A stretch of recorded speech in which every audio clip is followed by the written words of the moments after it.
In the heart of ancient Babylon, there was a ritual that stunned even its neighbors. A ritual that mixed the sacred with the sexual. A ritual so controversial that for thousands of years, historians have debated whether it was an act of devotion or a transaction in the name of the gods. They called it the sacred prostitution of Babylon. And if you think you know how religion and desire have crossed paths in history, this will change that forever. This isn't rumor. This isn't fantasy. Babylonian law, myth, and even Greek historians described it in shocking detail. Women, sometimes the highest daughters, were expected at least once in their lives to enter the temple of Ishtar and give themselves to a stranger in the name of the goddess. But here's the conflict. Was this truly divine worship, or was it an exploitation hidden beneath layers of ritual? The sources disagree. Archaeologists clash. Cultural historians argue over translation, meaning, and context.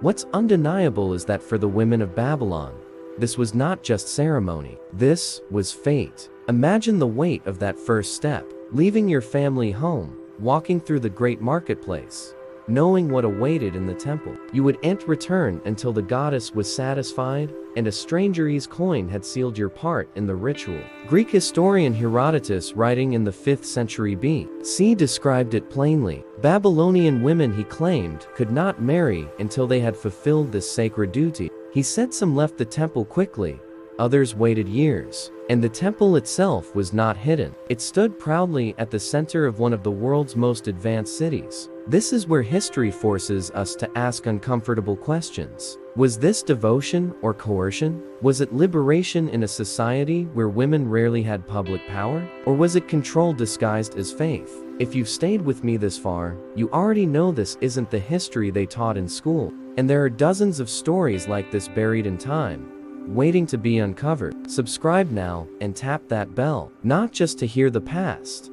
but to see it, question it, and feel it. Because in this story, you're not just a viewer, you're a witness. The sun rises over Babylon, igniting the ziggurats in gold. A woman named Amata wakes before the city fully stirs. She is not a priestess, not a merchant's wife. Today, she is a devote bound to a vow her mother once fulfilled. The veil marks her status. Today, she does not walk as someone's daughter or sister. She walks as one of Ishtar's chosen. The road to the temple cuts through the market square. Merchants glance at her, some respectfully, others with curiosity. The temple's outer walls rise above the crowd, covered in carved lions and sacred symbols. Within the temple complex, the air is thick with frankincense. The marble floor is cool under her bare feet. She is led toward a courtyard where other women wait, each seated on low benches. Some appear calm, others avoid eye contact. The waiting can last hours, sometimes days. Men come and go,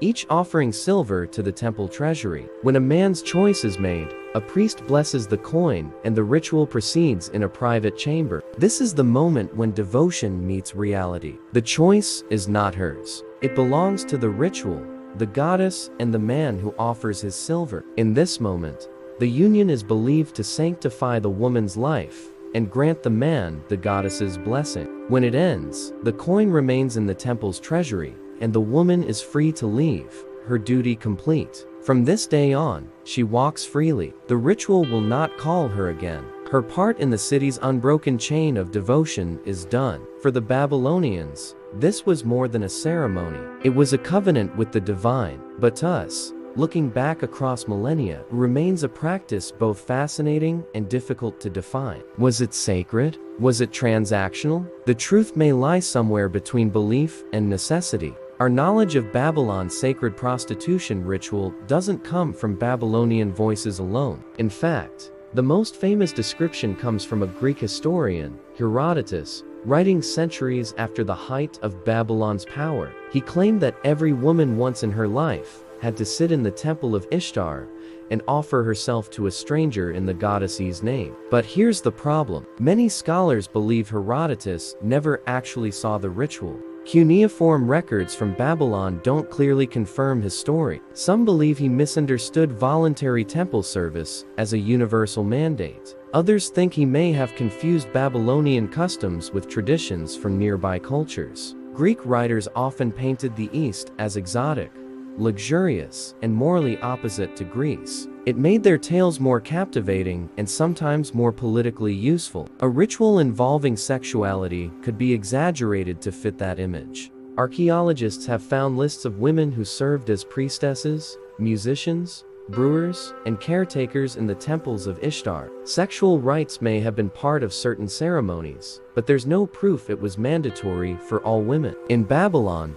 temples weren't just religious centers. They were economic powerhouses. They owned land, managed trade, and acted as banks. Rituals that brought in offerings, including silver, from visiting foreigners, could strengthen the temple's influence. Through modernize, the practice raises questions of agency, consent, and exploitation. But in ancient Babylon, the framework was entirely different. The act was bound in religion, honor, and community tradition, not framed as morality debates the way we have them now. Whether Herodotus exaggerated or not, the ritual, real or embellished, has shaped how the world imagines Babylon for 2,500 years. But there's one more piece to this story. What happened when Babylon fell and the goddess's rituals were challenged by new empires? In 539 B.C., the Persian king Cyrus the Great marched into Babylon. The city's gates opened without bloodshed,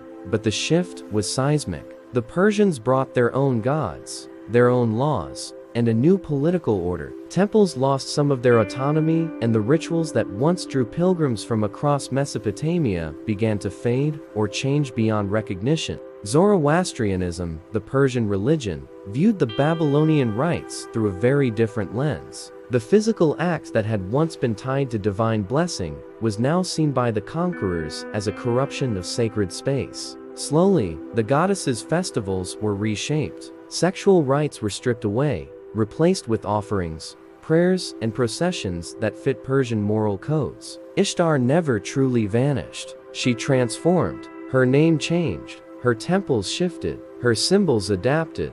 In Greece and Rome, her echoes lived on in festivals of love and fertility. Even in the Middle Ages, travelers told tales of Babylon's Temple of Love. The truth was long lost, but the myth refused to die. Every retelling bent the story a little further until history and legend were inseparable. Maybe it's the mix of the sacred and the physical. Maybe it's the shock of a tradition so far from our own. Or maybe deep down, it is because the story forces us to ask how much of what we believe about the past is truth, and how much is a reflection of ourselves. Babylon's walls have crumbled. Its rituals have ended. But somewhere in the dust, the memory of a woman who once sat in the temple of Ishtar, offering herself not to a man, but to a goddess, still lingers. If this story challenged what you thought you knew about the ancient world, there are more waiting. From secret rites in Egyptian temples to the forbidden festivals of Rome and the scandalous customs empires tried to erase, each one more astonishing than the last. Subscribe now,